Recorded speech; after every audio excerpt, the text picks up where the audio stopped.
গগৈ অসম কংগ্ৰেছৰ লৰা ৰজা আচলতে গৌৰৱ গগৈৰ যিটো সিদ্ধান্ত সেইটো সেই কিবা লৰা ৰজাৰ সিদ্ধান্তৰ নিচিনা আমাৰ লাগিছে। গৌৰৱ গগৈ ফেচ ৰকিবুল বেছ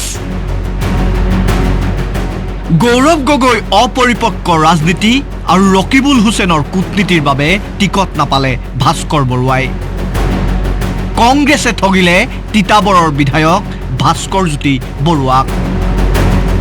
ভাস্কৰ আউট প্ৰাণকুৰ্মী ইন টিকটৰ পৰা বঞ্চিত হ'ল ভাস্কৰ জ্যোতি বৰুৱা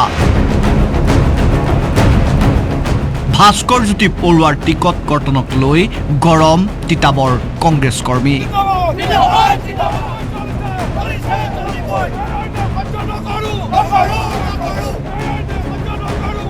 ভাস্কৰ জ্যোতি বৰুৱাৰ বাসগৃহত গৌৰৱ গগৈ গৌবেকধনী তিতাবৰত নিৰ্দলীয় প্ৰাৰ্থী হ'ব নেকি ভাস্কৰ জ্যোতি বৰুৱা তিতাবৰৰ বহু কংগ্ৰেছ কৰ্মীয়ে ভাস্কৰ জ্যোতি বৰুৱাক নিৰ্দলীয় প্ৰাৰ্থী হিচাপে বিচাৰে টিকটৰ পৰা বঞ্চিত হৈ ভাস্কৰ জ্যোতি বৰুৱাই ক'লে কংগ্ৰেছ দল হাইকমাণ্ড বেছ দল মুখ্যমন্ত্ৰী ডক্টৰ হিমন্ত বিশ্ব শৰ্মাৰ দূৰদৰ্শিতাৰ বাবেই তিতাবৰে দেখিছে উন্নয়ন অসমৰ সাংবিধানিক মুৰব্বীগৰাকীৰ সৈতে মই যোগাযোগ ৰখাটো অপৰাধ হ'ব নোৱাৰে আৰু দলীয় নেতৃত্বৰ আমি এইটো হাইকমাণ্ড বেছড পাৰ্টি গতিকে হাইকমাণ্ড বেছড পাৰ্টিৰ প্ৰত্যেকটো কথা আমি শুনিব লাগিব তেওঁলোকে যি নিৰ্দেশনা দিয়ে নাই তেনেকুৱা নহয় মুখ্যমন্ত্ৰী ঘনিষ্ঠ হোৱাটো সেইটো স্বাভাৱিক কাৰণ তেওঁ সাংবিধানিক মুৰব্বী গতিকে তিতাবৰৰ মই যদি মুখ্যমন্ত্ৰীৰ ওচৰলৈ গৈছোঁ মই কাৰ কাৰণে গৈছোঁ মই তিতাবৰৰ ৰাইজৰ কাৰণে গৈছোঁ তিতাবৰ জনগণৰ কাৰণে গৈছোঁ আকৌ চাওক তিতাবৰৰ এই পৰিৱেশ প্ৰাণকুৰ্মীক গ্ৰহণ নকৰে তিতাবৰৰ কংগ্ৰেছ কৰ্মীয়ে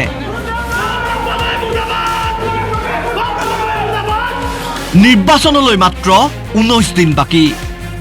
অন্তকণ্ডল নুগুচে কংগ্ৰেছত চৌদিশে বিদ্ৰোহ দল ত্যাগৰ জোৱাৰ বিপুৰীয়া কংগ্ৰেছত বৃহৎ খহনীয়া কংগ্ৰেছ শূন্য হোৱাৰ দিশে বিহপুৰীয়া সমষ্টি লখিমপুৰ জিলা কংগ্ৰেছৰ সাধাৰণ সম্পাদক উপসভাপতি নাৰায়ণপুৰ মণ্ডল কংগ্ৰেছৰ সম্পাদককে ধৰি বহু কংগ্ৰেছ কৰ্মীয়ে যোগদান কৰিলে বিজেপি দলত এই দৃশ্য দৰঙৰ দলগাঁৱৰ কংগ্ৰেছ এৰিলে 500 নেতাকৰ্মীয়ে দলীয় নেতৃত্বৰ প্ৰতি আস্থা হেৰুৱাইছে কংগ্ৰেছ কৰ্মীয়ে বৰ্তমান অসমৰ কৰ্মদক্ষ মুখ্যমন্ত্ৰী হিমন্ত বিশ্ব শৰ্মাৰ কৰ্মপটুতা আৰু অসমৰ উন্নয়নৰ প্ৰতি লক্ষ্য ৰাখি আমাৰ গ্ৰাম্য অৰ্থনীতিৰ যি উন্নয়ন হৈছে তেখেতৰ কৰ্মদক্ষতাৰ প্ৰতি লক্ষ্য ৰাখি আমি বিজেপি দলত আমি যোগদান কৰিছোঁ জাতি মাটি ভেটিৰ কথা যিটো কৈছে সেইটোৰ প্ৰতি আমি আকৃষ্ট হৈ বিজেপি দলত আমি জইন কৰিছোঁ মৰিয়নি কংগ্ৰেছত মুখ্য আঘাত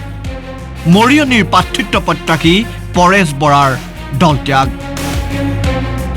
কংগ্ৰেছে ৰাইজৰ দলক সমষ্টিটো এৰি দিয়াৰ পাছতে দল ত্যাগ কংগ্ৰেছী নেতাজনৰ মাহমৰা ব্লক কংগ্ৰেছ কমিটিৰ সাধাৰণ সম্পাদক পাৰ্থপ্ৰতিম খনিকৰৰ দল ত্যাগ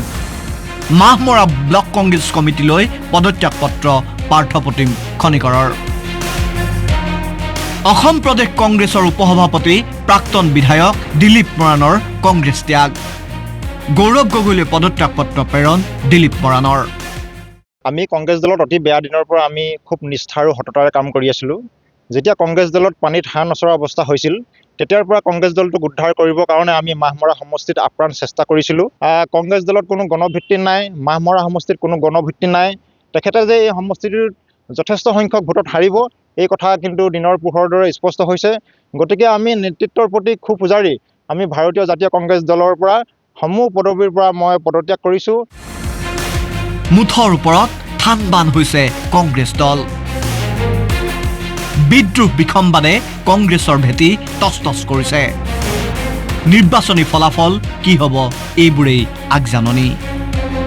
ব্যুৰো ৰিপৰ্ট আসাম টক্স